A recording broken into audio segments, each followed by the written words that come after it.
The tavern sat at the edge of Dock Ring 7, where the lights flickered because no one important complained, and the air always smelled faintly of coolant and old alcohol. It was the kind of place ships passed without looking at, which suited Elias Ward just fine. He had owned the tavern for 12 years, long enough for its walls to absorb secrets and for its floor to remember the weight of boots that never came back. Elias was a large man, broad-shouldered, with hands scarred in ways that suggested more than spilled glasses. He moved slowly behind the counter, not from age, but from habit. Nothing in the tavern happened quickly unless he allowed it to. The regulars, dockhands, off-duty mercenaries, traders who preferred anonymity, understood this. They drank, paid, and left. Trouble rarely lingered. The alien arrived one quiet cycle, slipping through the door as if he hoped the tavern wouldn't notice him. He was male, thin to the point of fragility, wrapped in a patched cloak that did little to hide his trembling.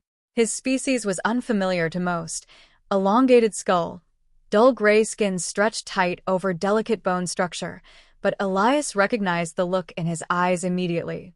It was the same look refugees always carried, exhaustion sharpened into fear. The alien took a seat at the far end of the bar, choosing the stool with the broken footrest, the one no one liked. He didn't speak. He didn't order. He just sat there, breathing shallowly, hands folded as if movement itself might cost him something he couldn't spare. Elias cleaned a glass that didn't need cleaning and watched him through the reflection.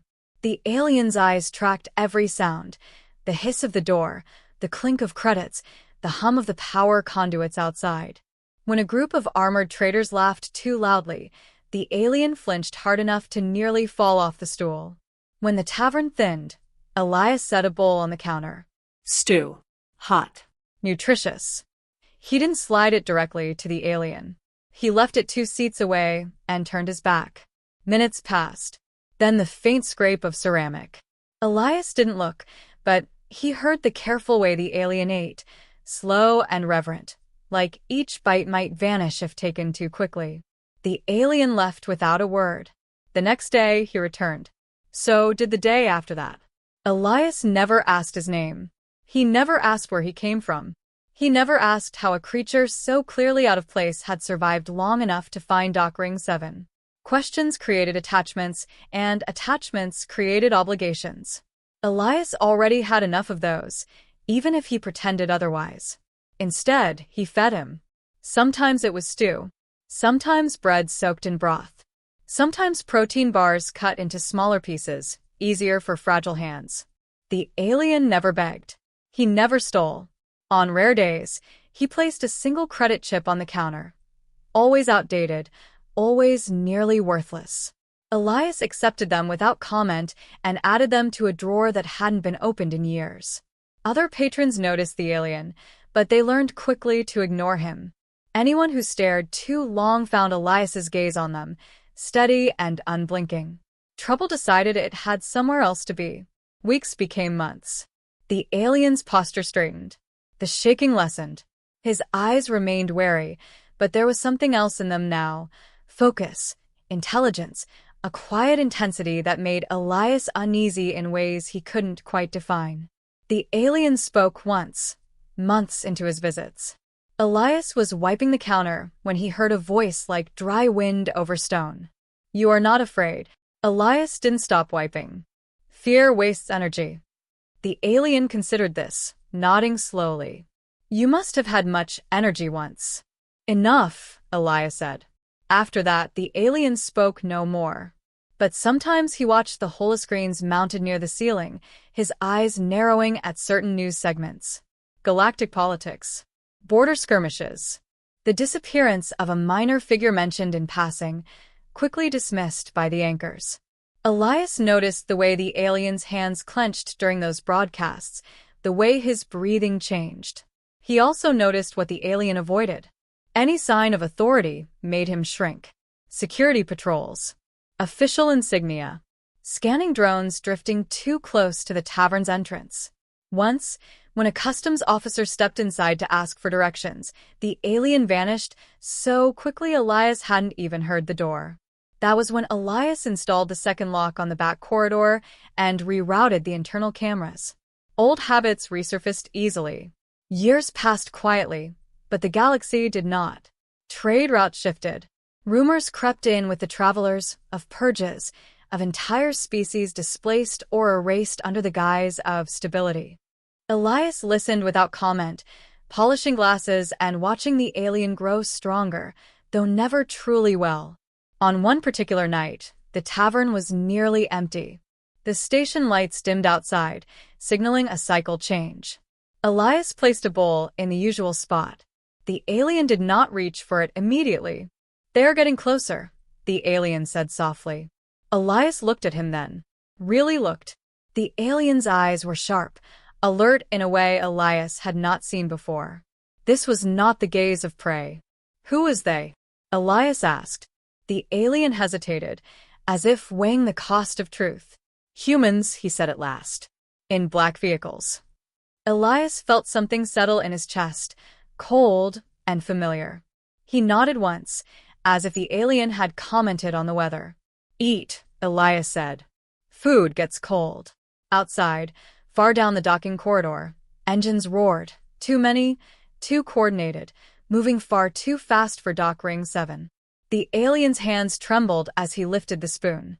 Elias reached beneath the counter and rested his palm on something solid and reassuring, something he had hoped never to use again. The engines did not arrive that night. They passed Dock Ring 7 and vanished into the deeper lanes, leaving only the echo of threat behind. Elias did not relax. He had learned long ago that danger rarely announced itself twice in the same way. The alien finished his meal with measured care, then looked up. "You did not ask why," he said. "I don't need reasons to keep a man alive," Elias replied. "Only limits." The alien inclined his head, a gesture that might have been gratitude or apology. "My presence will test yours." "Everything does," Elias said.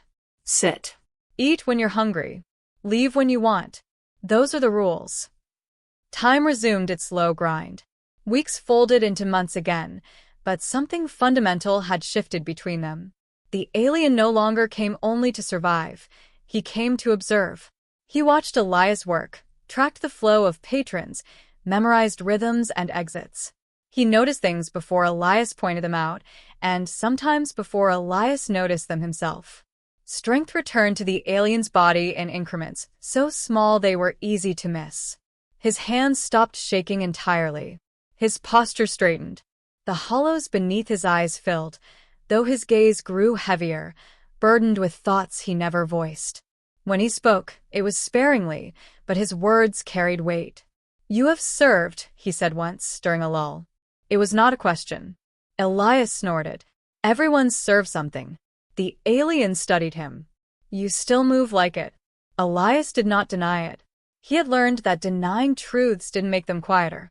Instead, he polished the counter and let the hum of the station fill the space between them. News broadcasts grew uglier. Names vanished from public records. Entire worlds were reclassified. The alien watched these reports with growing intensity, his jaw tightening at certain phrases, his eyes dimming when familiar symbols appeared and were quickly blurred out. Elias learned which channels the alien avoided and which ones he endured. One night, the alien spoke again, voice barely louder than the cooling fans. "My kind believed neutrality was safety." Elias didn't answer immediately. "It rarely is." "We offered knowledge," the alien continued. "Infrastructure. Medicine. We believed usefulness would protect us." And the alien's mouth curved in something that wasn't quite a smile. "It taught them how to hunt us more efficiently." Silence settled after that, thick but not uncomfortable. Elias poured himself a drink he didn't touch. He had heard versions of this story before, though never told so plainly. Civilizations didn't fall loudly. They were dismantled in meetings and memos, by men who slept well afterward. The alien's name came eventually, offered without ceremony on a slow cycle when the tavern was empty. Elias accepted it the same way he accepted everything else, with a nod and no comment. Names mattered. That was why he hadn't asked. In return, Elias shared nothing personal. No past. No medals. No regrets. He remained what he had always been, a man behind a counter, providing food and quiet in a loud galaxy. The aliens seemed to understand that this, too, was a form of trust. Patrols became more frequent near Dock Ring 7. Unmarked vehicles appeared in the traffic feeds, their routes irregular, their presence unsettling. The alien noticed before the rumors did. They are mapping, he said. Not searching. Yet. Elias adjusted the tavern's lighting, dimming it further. He rerouted supply deliveries through older channels, ones that required patience and human discretion rather than automated logs. He started closing earlier on certain cycles, opening later on others. To the station authorities, it looked like inconsistency. To someone who knew how to read patterns, it was camouflage. The alien watched these changes with something like respect. "You are adapting for me," he said. "I adapt for survival," Elias replied. "Yours happens to overlap with mine." The alien accepted this, though Elias suspected he heard the unspoken words beneath it. The overlap would not last forever.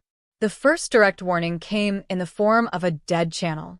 A traitor Elias trusted leaned across the counter and spoke without moving his lips. They're asking about you. About quiet places. About a non-registered alien. Elias thanked him and served another drink. When the traitor left, Elias locked the door and turned the sign to closed, though it was hours early. They know, the alien said. It was not fear that colored his voice now, but certainty. They suspect, Elias corrected. Knowing takes proof. The alien met his gaze. Proof will arrive in black. Elias nodded once. Then we'll be ready. You owe me nothing, the alien said. For the first time, his voice cracked. What follows will not be small. Elias leaned on the counter, meeting the alien's eyes without flinching. I fed you because you were hungry, he said. Everything after that was your choice and mine. Outside, the station lights flickered, then stabilized. Traffic slowed in the public lanes, redirected by unseen hands. Elias felt the weight of the moment settle fully into place, heavy but familiar. The alien rose from his stool, standing taller than he ever had before. If they come, he said, they will not ask who you are, only what you have done. Elias reached beneath the counter again, checking the quiet readiness of things long neglected but never forgotten. He looked around his tavern, scarred wood, dim lights, empty stools, and felt no regret. Then let them come, he said. Far down the corridor, something heavy rolled to a stop, and the air itself seemed to hold its breath. The first impact shook dust from the tavern ceiling. Not an explosion, deliberate, controlled, meant to announce authority rather than chaos. The second came with the scream of tires against metal flooring, the unmistakable sound of heavy vehicles braking far too close to the entrance. Black SUVs filled the viewport outside, matte and unmarked, their engines still running. Human engines. Elias felt the confirmation settle like a locked bolt in his spine. The tavern door slid open without waiting for permission. 5 men entered, all human, all dressed in identical dark coats reinforced at the seams. Their movements were economical, practiced. The kind of men who did not fidget because they had already rehearsed every outcome. The leader stepped forward, tall, clean-shaven, eyes flat with professional patience. Elias Ward, he said. It was not a greeting. Elias did not reach for a weapon. He dried his hands on a cloth and set it aside. Taverns close. The man's gaze drifted past him, cataloging exits, shadows, angles. We're not here for a drink, I gathered. 2 of the men fanned out, blocking the side corridors. Another remained near the door, hand resting near his coat. No insignia. No badges. Elias appreciated the honesty of it. They weren't pretending to be anything but what they were. The alien stood slowly from his stool. He did not tremble. If anything, he looked relieved. There's no need for violence, the leader said, eyes now fixed on the alien. You've been difficult to locate. The alien inclined his head. That was intentional. The leader smiled thinly. You've caused a great deal of inconvenience. Elias stepped sideways, placing himself between them without overt drama. "If you're conducting business," he said, "you can take it outside." The leader's eyes flicked to Elias, reassessing. "You've been aiding a wanted individual." "I've been serving food," Elias replied. "That's my business." "Your business," the leader said, "now intersects with national security." Elias chuckled softly. "That phrase has covered a lot of ugly things." The room tightened. One of the men shifted his stance, impatience creeping through discipline. The alien spoke before it could escalate. "They will not stop," he said calmly. "If you take me, others will still resist." "That's not your concern anymore," the leader replied. "It is," the alien said, "because you do not understand what you are erasing." The leader gestured subtly. Two men advanced. Elias moved. The motion was sudden, efficient, shocking in its speed. A heavy bottle shattered against one man's wrist with a crack like breaking bone. Elias pivoted, driving his shoulder into the second man's chest, sending him crashing into a table that splintered under the force. The tavern was not large, and Elias knew every inch of it. Weapons came out then. Black barrels, steady hands. "Enough," the leader barked. Elias stopped, breathing evenly. He stood amid broken glass and overturned stools, posture relaxed, eyes alert. "You should have brought more men," Elias said. The leader studied him with new interest. "What were you?" Elias shrugged. "Tired." The alien took a step forward. "He did not know who I was," he said. "He fed me anyway." "That will be noted," the leader said coldly. "It will be remembered," the alien corrected. The leader raised his hand, preparing to give the order. The tavern lights went out. Not all at once, just enough to plunge half the room into shadow. Emergency strips flickered red along the floor. Elias moved again, faster than thought, pulling the alien toward the back corridor as something heavy slammed into the front of the tavern from outside. Shouting. Confusion. The sharp crack of suppressed gunfire. Elias shoved the alien through the hidden door behind the counter and sealed it. "Go," he said. "Follow the markings. Don't stop." The alien hesitated, eyes burning. "You will die." Elias met his gaze. "Not today." The alien pressed his forehead briefly to Elias's chest, a gesture of profound respect, then vanished into the darkness beyond.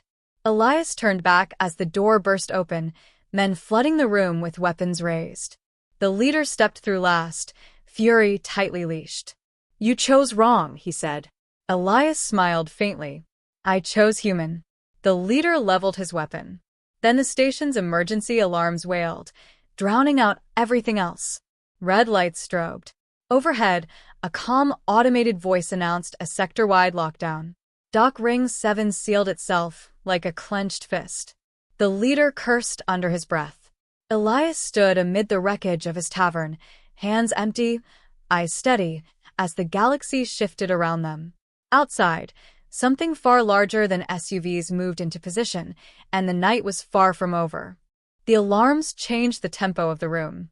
What had been a hunt became a problem, and problems demanded procedure. The men hesitated, recalculating, weapons still trained on Elias but no longer advancing. "You triggered a station-wide lockdown," the leader said, disbelief edging his voice. "That requires authorization you don't have." Elias shrugged. "Old infrastructure has old weaknesses." "You just signed your death warrant." "Wouldn't be the first," Elias replied. Boots thundered outside as security shutters slammed down across Dock Ring 7. The SUVs powered down, their advantage reduced to bulk and intimidation. Somewhere deeper in the station, heavier systems woke from dormancy, responding not to the men in black but to protocols older than their clearance. The leader spoke into his calm, voice low and urgent. The reply, when it came, was curt and unhelpful. Elias didn't need to hear the words to understand them. The situation was no longer clean. "You let him go," the leader said finally. "That makes you an accessory." "That makes me a man who fed another man," Elias said. "You're the ones who brought guns into a tavern." The leader studied him for a long moment. "Do you have any idea who he is?" "I know what he needed," Elias answered. That was enough. A distant vibration rolled through the floor, deeper and steadier than alarms. The men stiffened. The leader's jaw tightened. "That's not station security," one of them muttered. "No," Elias agreed. "It's not." The viewport outside brightened as something massive eclipsed the corridor lights. Not sleek. Not fast. Purpose-built. A human vessel, scarred and utilitarian, bearing markings too old to be fashionable and too quiet to be ceremonial. The leader swore softly. "Extraction fleet," he said.